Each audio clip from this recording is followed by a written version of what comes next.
Good afternoon. I'm Julie Gebhards, and I'm back again because of my great concern for the welfare of our kids as it relates to the issue of the explicit content in our schools.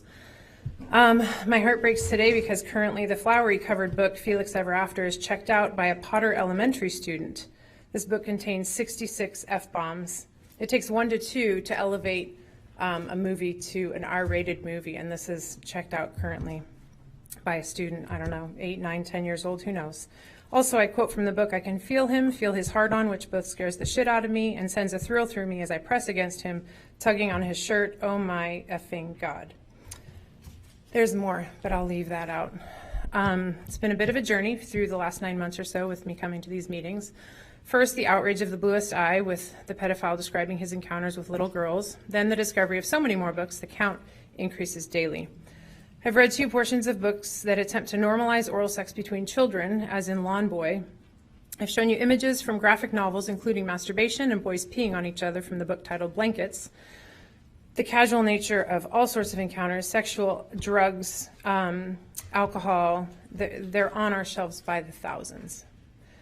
Again, what about the welfare of our children? So today I turn in a little bit of a different direction philosophically and ask you, do you remember your first sexual encounter? The emotions, the vulnerability, the deep feeling that something had changed in you, that something had been awakened, never to sleep again.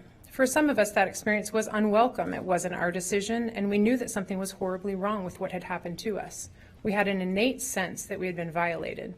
For others, that encounter was by choice or maybe happened in the heat of a moment.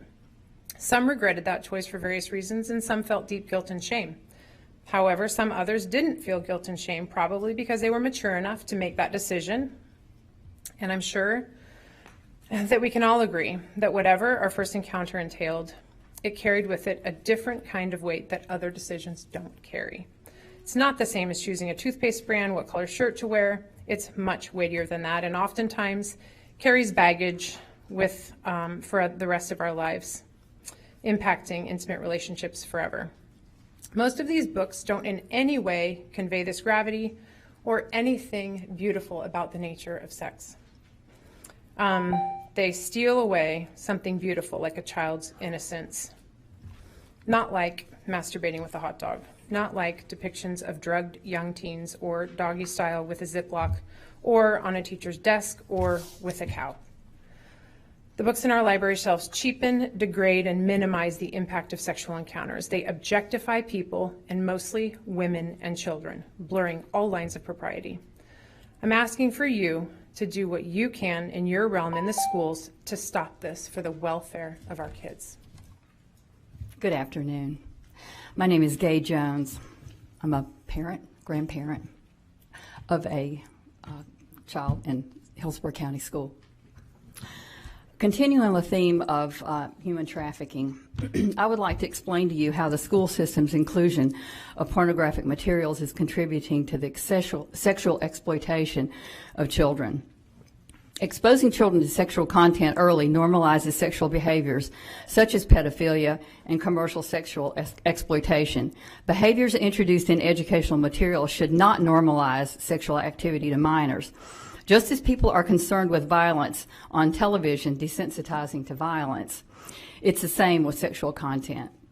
Exposing them early also creates the supplies needed to keep sex trafficking alive and well. By supplies, I mean children, like supply and demand, and it's called grooming. When children are desensitized, they are not able to clearly distinguish between appropriate and inappropriate behaviors because they've been exposed already. That, paired with the fact that children are most often trafficked by someone they know, is terrifying. I ask you to truly consider the ramifications of early exposure to sexuality, sexual behaviors, pedophilia, rape, and so on. Teaching a child right from wrong is a parent's responsibility, as is teaching a child about topics such as these. As parents, we want to trust our schools and support administrators. We want to be able to support the schools, but when we are battling the damage of overt sexualization, it's hard to rally behind our representatives.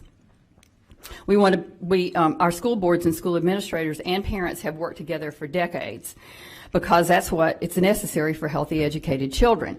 The idea that parents are the enemy and elected officials don't listen to their constituents is extremely sad. As the school board of Hillsborough County, I ask you to work with the parents of children you are educating. Help us protect the children from pornography, human trafficking, and other potential harms. We are formally challenging over 100 books in the HCPS libraries by the end of January. We need your support. As tax-paying citizens, do not make us a party to the distribution of pornographic materials. In closing, I would like to leave you with a statistic. Not only is Florida number 3 in the country for human trafficking, Central Florida makes up 23% of the total human trafficking in Florida, the highest region in the state. Removal of damaging materials from our libraries can make a difference.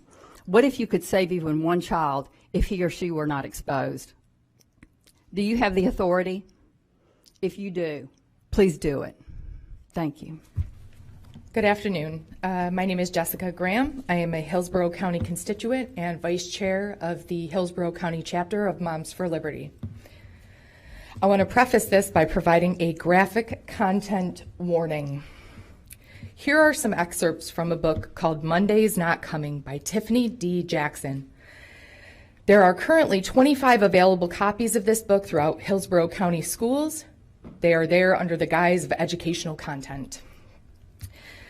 I came home early from babysitting and see her coming out of some car in these tight-ass little shorts, talking fast, telling me she's about to leave me.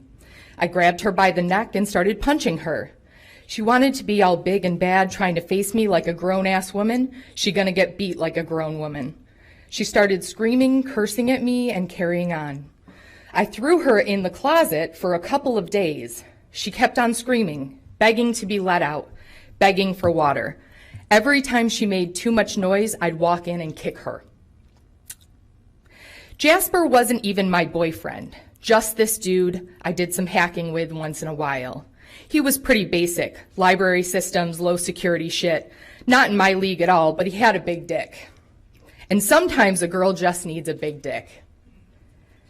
I tiptoed toward the door, peering through the window at the boy, his pants around his ankles, squeezed between April's straddled legs as she lay on top of the teacher's desk.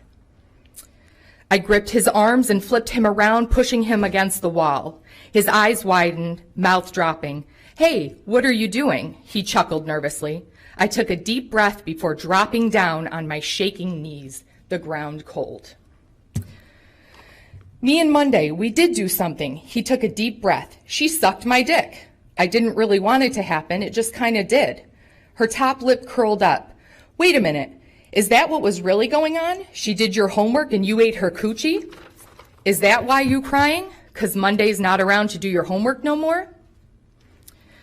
I kept dancing, lost in the music, until some boy pushed up behind me, holding my hips. I froze, looking to Megan for help. She nodded and mouthed, "It's okay, it's cool. This is what girls do at parties," I told myself, and kept dancing with a boy I couldn't see, the alcohol making my waist wind faster.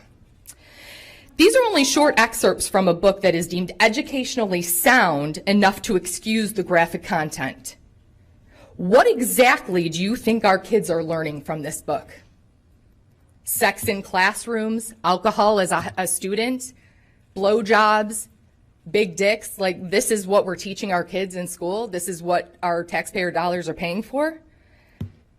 And this is one book out of a very large amount of books with far worse content.